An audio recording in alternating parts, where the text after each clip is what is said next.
Shalom à toutes, shalom à tous et bienvenue à notre émission de ce soir, l'émission Dis-moi Pasteur.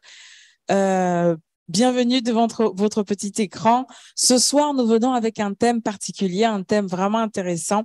Et il y a plusieurs questions qui nous sont parvenues. Pourquoi rêve-t-on? Pourquoi certains rêves se réalisent-ils et pas d'autres? Est-ce vraiment mal de manger dans les rêves?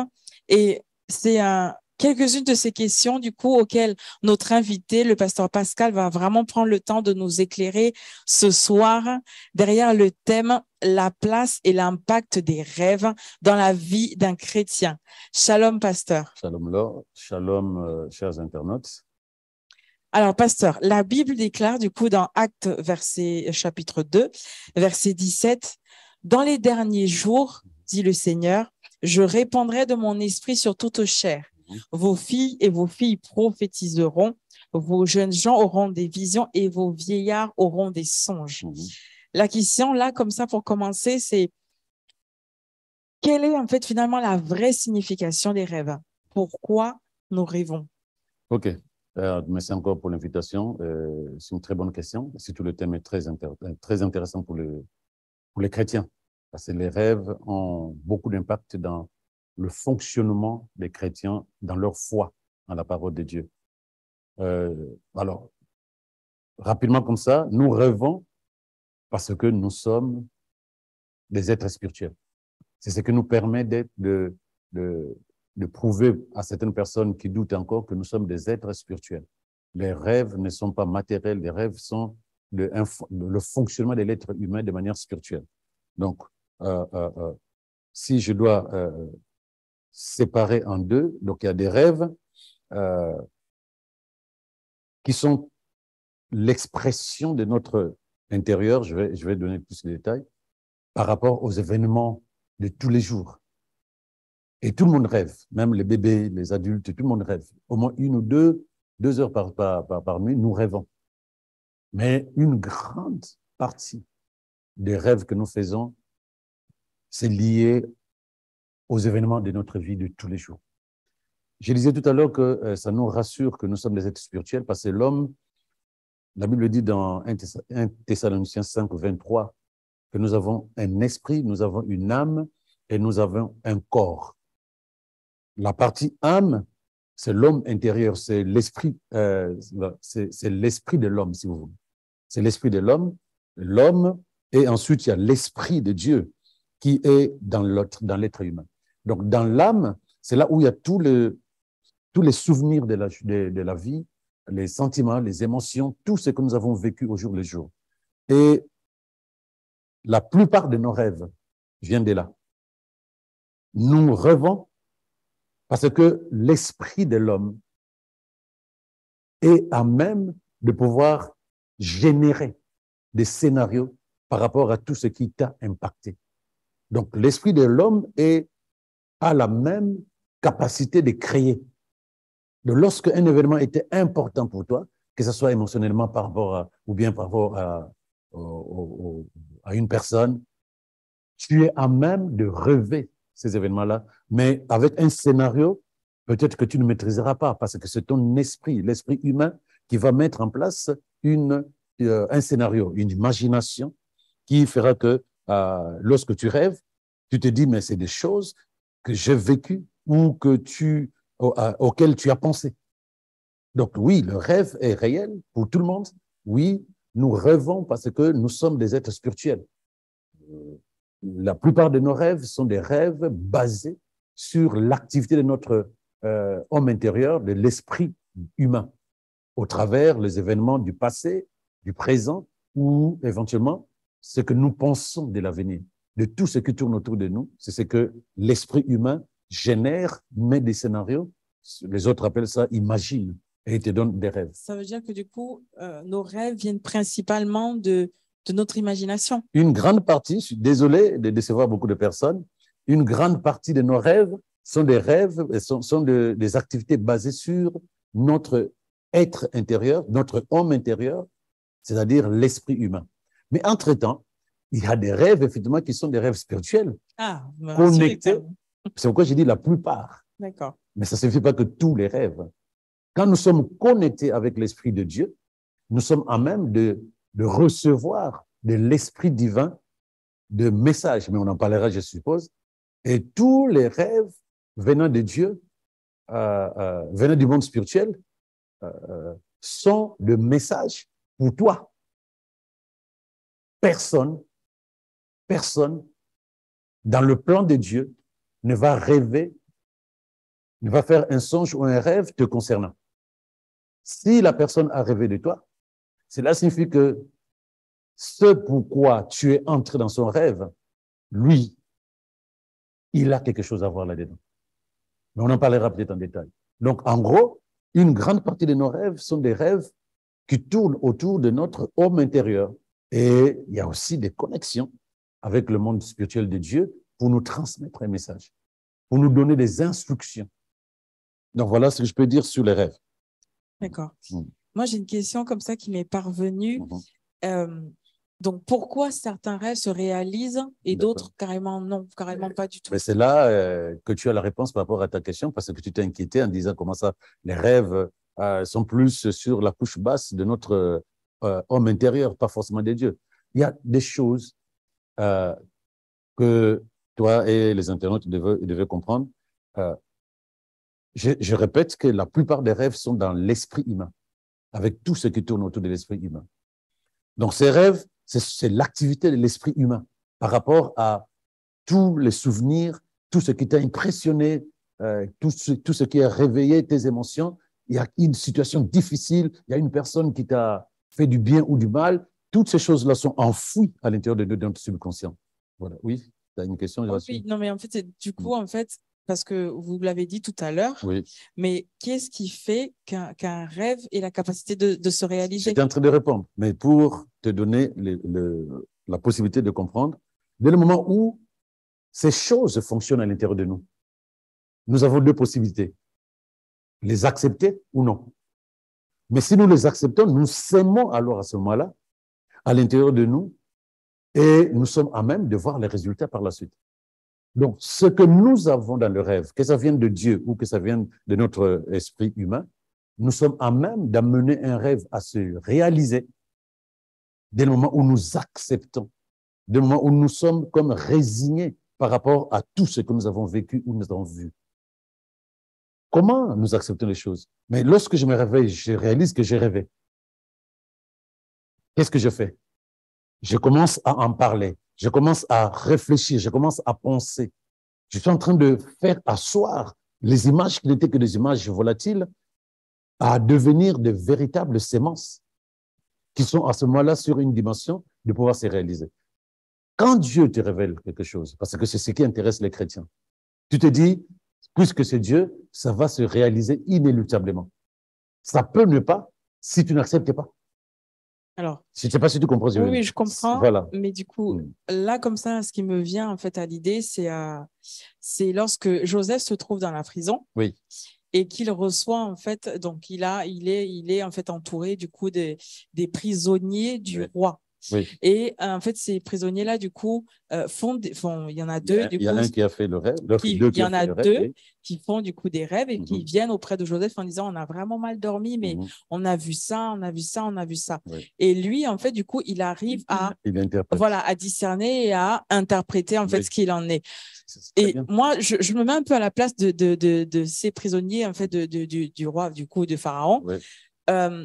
Est-ce qu'ils ont accepté? Je crois pas. Est-ce que, non, en fait, c'était juste peut-être des messages? Est-ce qu'il y a des rêves messages? Très bien. Il y a une chose, je disais tout au début, que lorsque Dieu te communique une instruction, une pensée, ou te révèle des choses, c'est par rapport à toi. C'est eux qui ont rêvé de leur vie. Ils ont rêvé de leur vie. Ils ne savaient pas interpréter. Et n'oublie jamais, même les chers internautes, que lorsque la plupart des rêves venant de Dieu, ça se transmet de manière symbolique. Tu ne sais pas de quoi il s'agit. Il faut un discernement spirituel pour comprendre cela. Même Joseph lui-même, il voit le soleil et la lune et les étoiles se prosterner devant lui.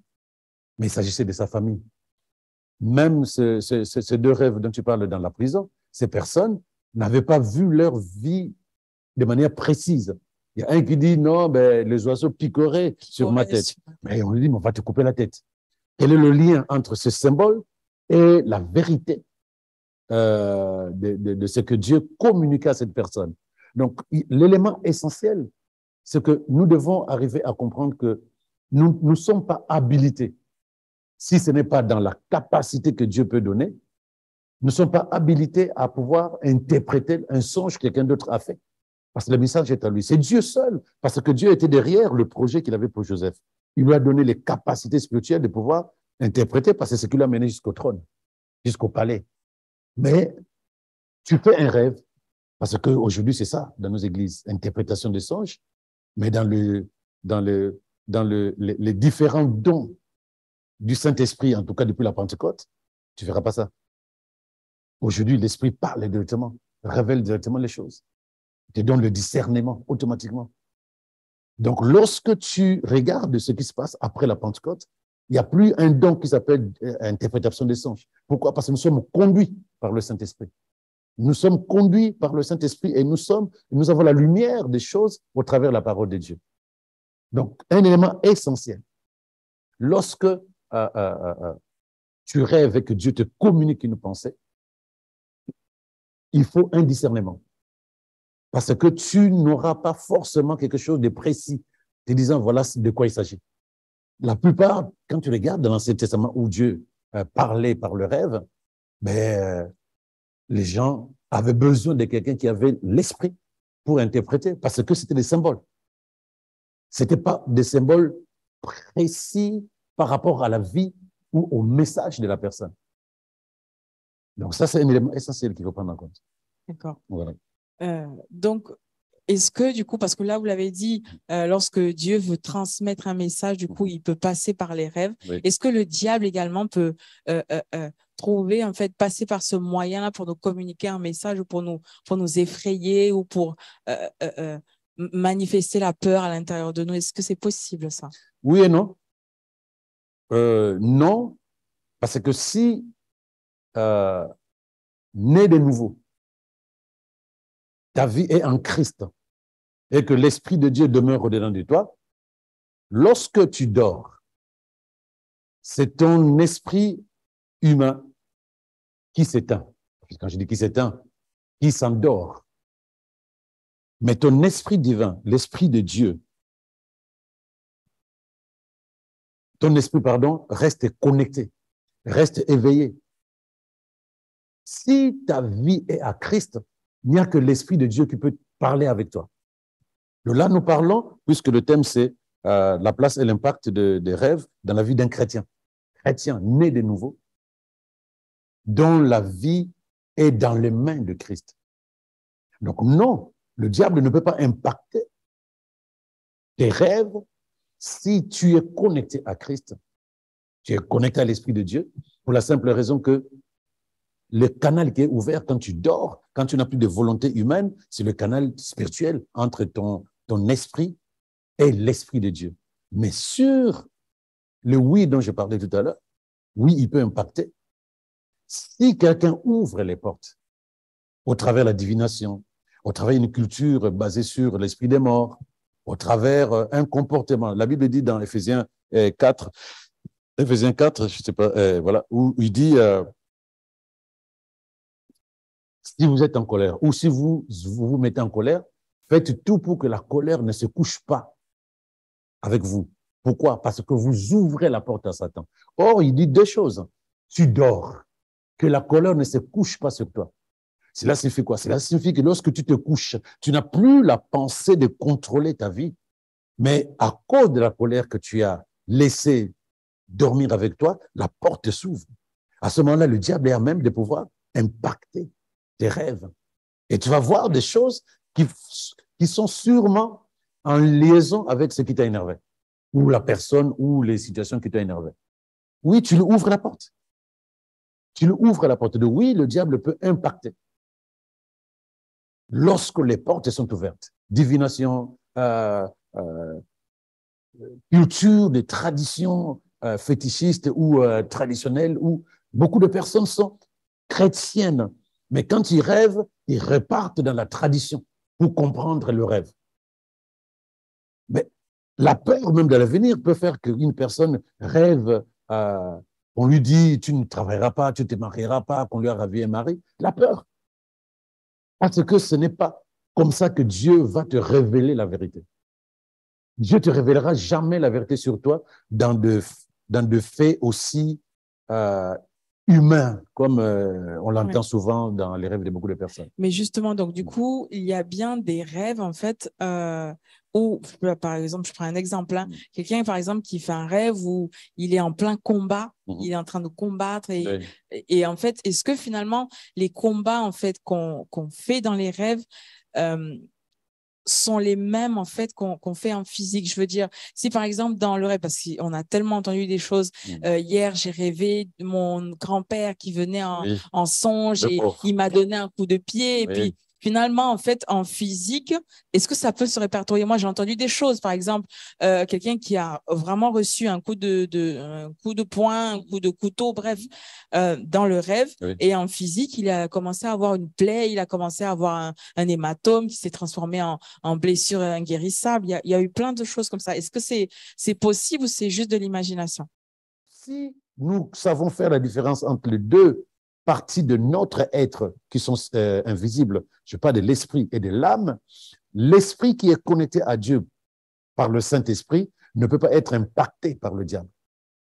L'esprit qui est l'âme qui n'est pas totalement renouvelée, qui a encore des bagages de l'ennemi, comme une puce, est à même d'injecter des pensées qui vont amener cette personne à vivre une vie qui n'est pas celle de Dieu, mais une vie que cette personne va subir véritablement au travers son état intérieur. Maintenant, quand est-ce que le diable peut arriver à manifester ces choses-là? Je me réveille après avoir vu ce grand-père qui me pourchassait, qui m'a donné un coup de pied. Je me réveille. Au départ, ça ne me dit rien. Le matin, 6h, 7h du matin, je réalise qu'il y a un problème. Je disais que le diable est capable d'impacter nos rêves au travers les portes que nous ouvrons.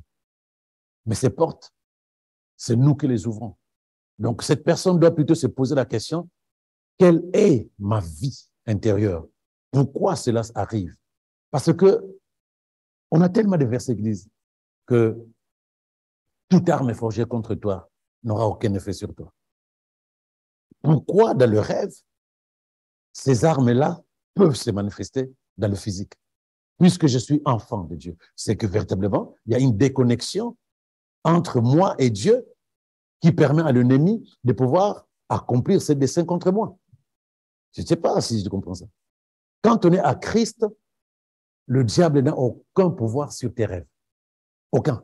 D'accord. Tout à l'heure, vous avez parlé, en fait, vous avez dit que l'ennemi trouvera une porte dans notre âme pour nous injecter, pour répandre, voilà, pour répandre en fait voilà ce qu'il est. Tout à fait. Et là, moi, du coup, je pars, j'ai besoin de poser cette question. La question selon laquelle est-ce qu'il est possible de recevoir un message d'un parent décédé? Parce que qui dit parent décédé dit mort, qui dit mort dit Satan, dit l'ennemi. Est-ce qu'il est possible de recevoir un message d'un parent décédé et de le prendre vraiment pour vérité, pour avertissement, comme un conseil, comme voilà. Est-ce qu'il est possible du coup de prendre en compte ce type de message? C'est très difficile, bibliquement parlant, de donner une réponse claire à beaucoup de personnes.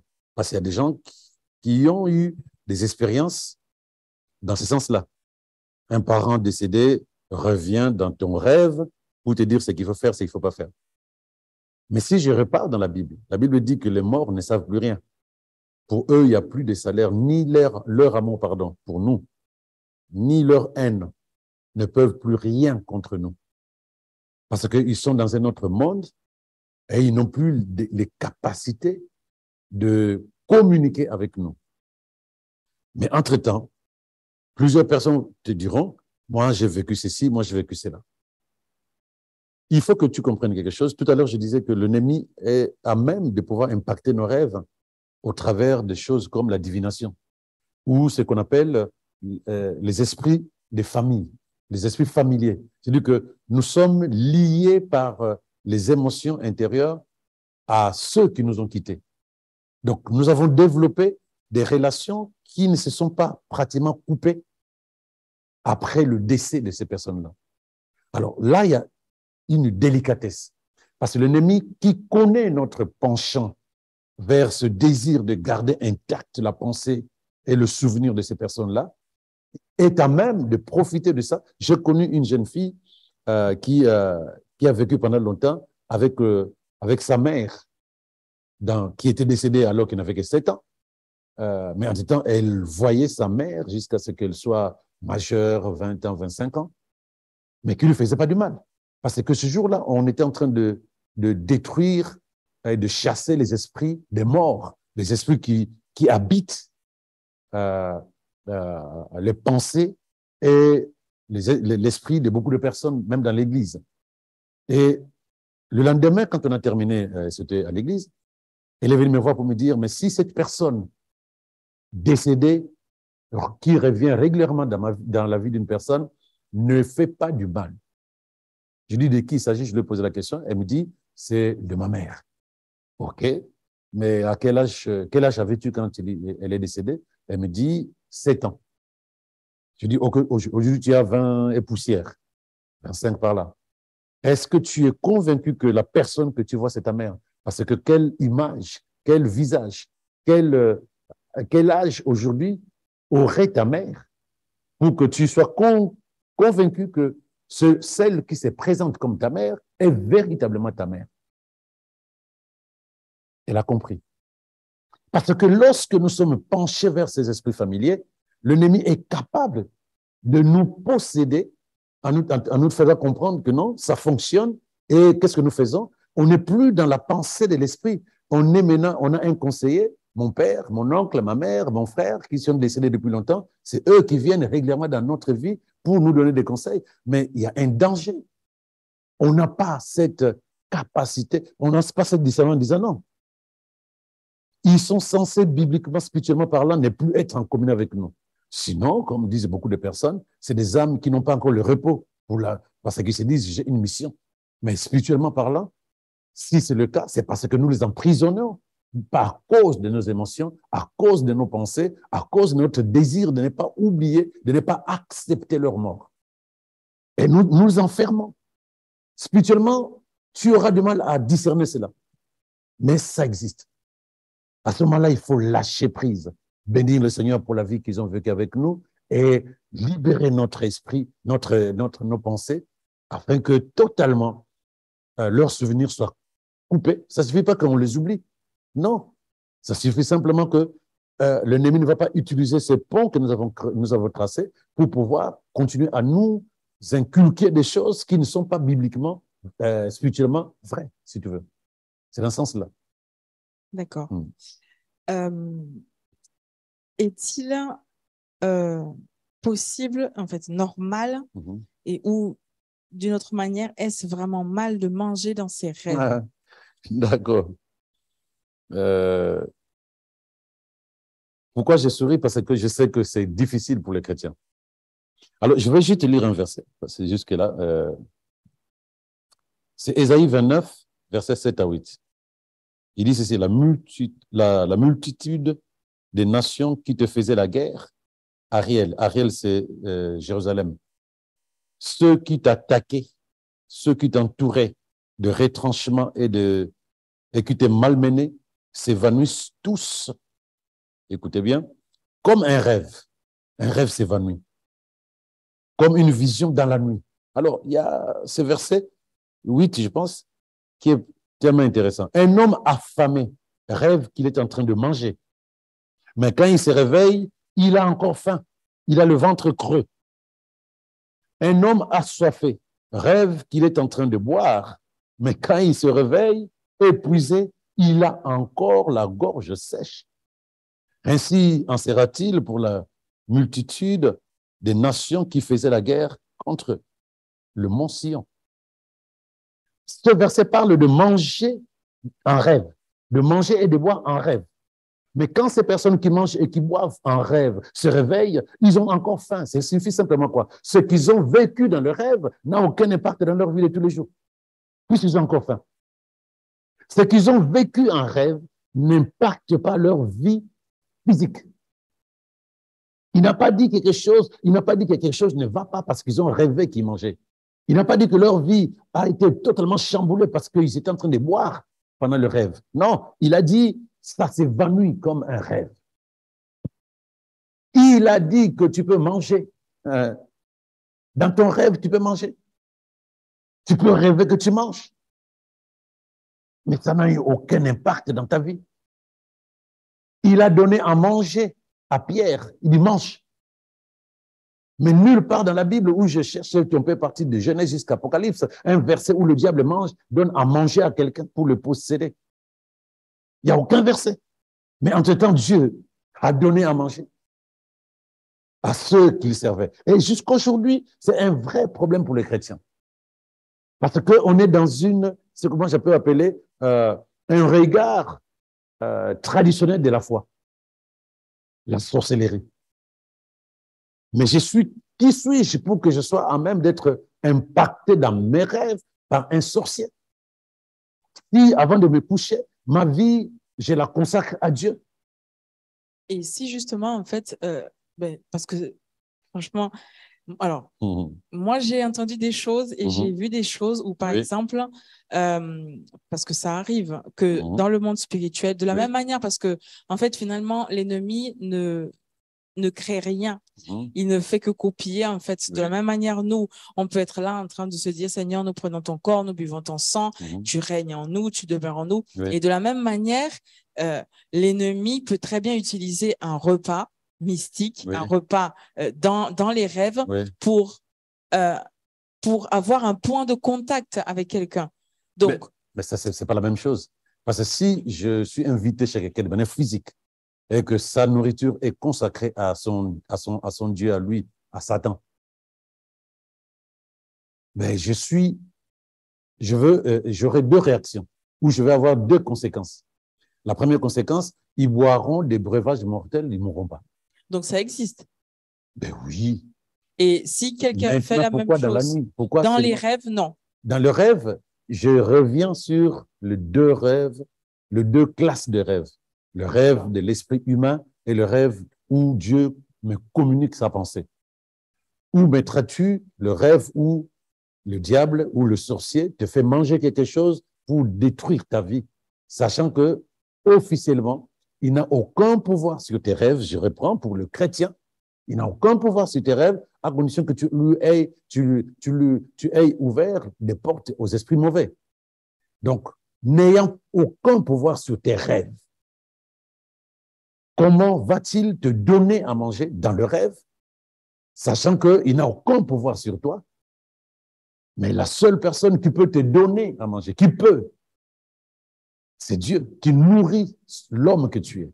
Maintenant, lorsqu'on nous dit qu'il y a des gens qui rêvent qu'ils ont mangé et ils ont peur, la peur déjà ouvre la porte. La peur ouvre déjà la porte et tu vas vivre ce que tu as envie de vivre. Parce que ce n'est pas la nourriture qui va faire. Je ne sais pas si je me fais comprendre. Ce n'est pas la nourriture que tu as donnée dans le rêve qui va apporter, je ne sais pas quelle vie. Non. C'est à quoi tu penses. On t'a donné à manger. Déjà, est-ce que tu connais la personne qui t'a donné à manger? Oui, non. Et tu commences par rapport à la tradition, tu commences à t'inquiéter, tu commences à penser. Mais la foi vient de ce que l'on entend ou simplement ce que tu penses, c'est que tu auras. Mais lorsque tu te réveilles, mais proclame des prophéties sur ta vie. Béni sois-tu, Seigneur, qui me donne à manger dans la nuit. Même dans mon esprit est nourri par toi. Je ne manquerai de rien, car même mon esprit est nourri dans ta présence. Mais je prophétise. Mais lorsque, par exemple, la scène que j'ai vécue où j'étais en train de manger, j'ai senti que l'atmosphère n'était pas bonne. Mais je suis enfant de Dieu. Je coupe, je révoque, j'annule. Parce que simplement, l'atmosphère n'était pas bonne. Mais ce n'est pas parce que tu as mangé. Parce que la Bible nous parle de Dieu qui nourrit et la Bible ne nous parle pas du diable qui nourrit. Il dit, il y a des gens qui ont mangé et ils ont toujours faim. Il y a des gens qui ont bu, qui ont toujours soif. Et le rêve est censé s'évaporer. Regarde, je voulais rapidement te prendre encore ce verset. Ecclésiaste 5, verset 2. Ecclésiaste 5, 2, pardon. En effet, plus on parle, plus on risque de prononcer des paroles irréfléchies. Mais il dit, de même que plus on a des soucis, plus on risque d'avoir de mauvais rêves. Donc, lorsque tu as des problèmes dans ton esprit, c'est pourquoi c'est l'âme. Lorsque tu es perturbé, tu es préoccupé, tu es inquiet, tu es angoissé, tu récupères tout ça, tu mets dans ton homme intérieur. Et lui, quand toi, tu vas dormir, tu n'as plus de volonté, il va récupérer tout ça, il te fait un bon scénario par rapport à ta culture mentale, par rapport à ta culture spirituelle, et il va te générer des scènes pour lesquelles tu te dirais, mais c'est vrai. Mais oui, c'est vrai, puisque c'est créé dans le monde spirituel. Donc, plus tu as des soucis, plus on risque d'avoir de mauvais rêves. Nos activités ont quelque chose à voir avec le genre de rêves que tu fais. Les activités mentales, les activités intérieures, tout ce que tu vis à l'extérieur, dis-toi que si tu fais le point de tes rêves pendant un temps où tu n'es pas bien, tu verras que ces rêves ne seraient pas des rêves qui vont glorifier le Seigneur. Tu es préoccupé, tu as des soucis, tu es inquiet, tu es en colère, tu penses mal d'une personne. Dis-toi que les rêves que tu feras ne seront jamais pour la gloire de Dieu. Et l'ennemi va profiter de tous ces bagages pour te générer des scénarios qui vont te dire c'est ça même. Et si tu prends ça à cœur, tu verras que ces choses-là sont à même de pouvoir se manifester. D'accord. Voilà. Alors, j'espère que vous passez vraiment un bon moment en tout cas, Oui. et que vous avez une bonne compréhension de tout ce qui se dit là maintenant. Pasteur, nous arrivons à la fin. Nous arrivons à la fin. Moi, en guise de dernière question, je me dis à quel moment, en fait, un rêve peut-il changer la vie d'une personne? Lorsque cette personne prend à cœur ce rêve, que ce soit un rêve première classe, donc les rêves dans notre esprit humain, que ce soit un rêve venant de Dieu. C'est tout ce que tu acceptes à l'intérieur de toi, que tu es à même toi-même d'amener en manifestation. Mais il y a des rêves il y a des rêves que nous avons faits avant d'être même convertis. Et on s'en fichait.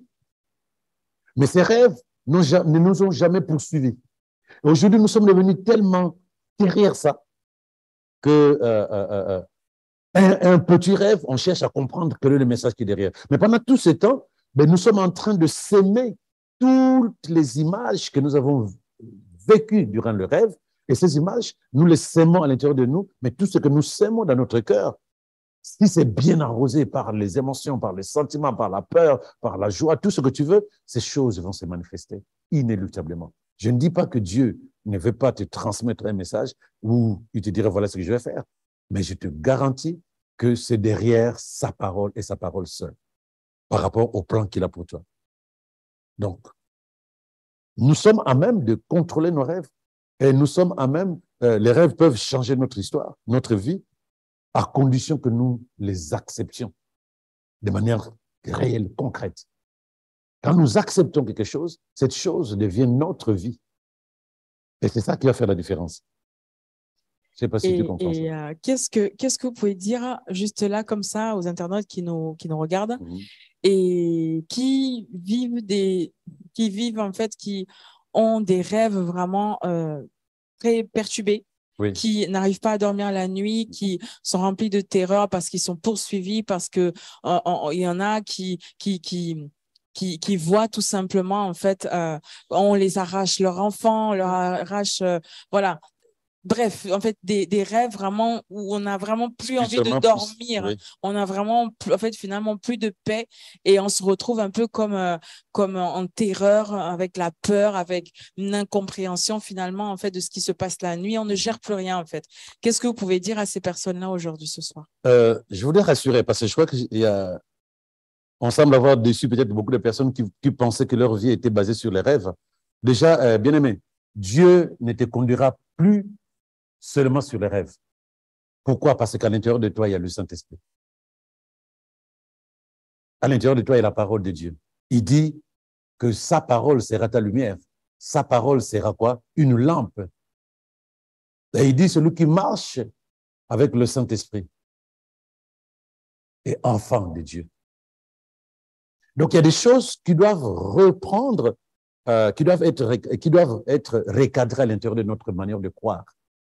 La difficulté que nous avons, c'est de nous débarrasser de notre tradition, de notre culture humaine pour laisser la parole de Dieu être parole de Dieu. Je disais tout à l'heure que depuis l'effusion du Saint-Esprit, depuis la présence de l'Esprit de Dieu au-dedans de nous, nous devons accepter que si Dieu doit nous parler, il va te parler au travers le Saint-Esprit, il va te parler au travers sa parole. C'est un élément essentiel. Mais notre culture traditionnelle a de l'impact sur la foi. Tu as parlé de ce que nous tous, moi je suis passé par là, nous tous, moi je rêvais de ma mère pendant quelques temps aussi, quelques années, jusqu'à ce qu'un jour je me suis assis, je me suis dit, ce n'est pas normal. Je n'ai pas dit, maman, rentre chez toi, non. Je dis, l'esprit qui est derrière l'image de ma mère, out. Je suis resté en paix. Mais elle était là, presque régulièrement. Je suis resté en paix. Mais c'est des choses qu'il faut accepter. Sinon, ça fait plaisir de voir un parent régulièrement avec nous. Ça fait plaisir. Alors, merci, pasteur, du coup. Merci pour tous ces éléments de réponse. J'espère que vous avez saisi. N'hésitez pas à partager, n'hésitez pas à commenter tous ces moments. Pasteur, est-ce que vous avez un mot de fin? Bon, le mot de fin, c'est ce que je le dis encore et encore. L'arrivée du Saint-Esprit doit te donner une assurance. Et si Dieu te parle, c'est par le Saint-Esprit. Les rêves, c'est ponctuel. Ça, c'était avant que l'Esprit ne soit répandu dans le cœur des uns et des autres. Tu es à même d'avoir une vision claire de ton avenir, de la situation dans laquelle tu es. Parce que celui qui marche avec le Saint-Esprit est enfant de Dieu, c'est-à-dire qu'il contrôle sa vie et il est à même de faire des projections dans l'avenir. Donc, tous ceux qui sont conduits par le Saint-Esprit sont enfants de Dieu. Donc, tout le reste, nous bénissons le Seigneur d'avoir disposé cela. Mais acceptons que depuis que Christ est venu dans nos vies, depuis que le Saint-Esprit est venu, on ne peut pas continuer à penser et à fonctionner comme si nous étions encore dans l'Ancien Testament. Il faut vraiment que nous arrivions à nous libérer de ça, parce que nous avons mieux que le rêve pour connaître l'avenir ou pour savoir ce qui se passe dans notre vie. Voilà. Donc voilà. Nous vous disons du coup à la semaine prochaine. N'hésitez surtout pas à envoyer vos questions au numéro qui s'affiche devant votre écran. Pasteur, nous disons du coup à la semaine prochaine. À la semaine prochaine. Passez une excellente soirée. Shalom à tous. Que le Seigneur continue à vous inspirer et à vous révéler la vérité dans la parole. Amen. Amen. Shalom à vous.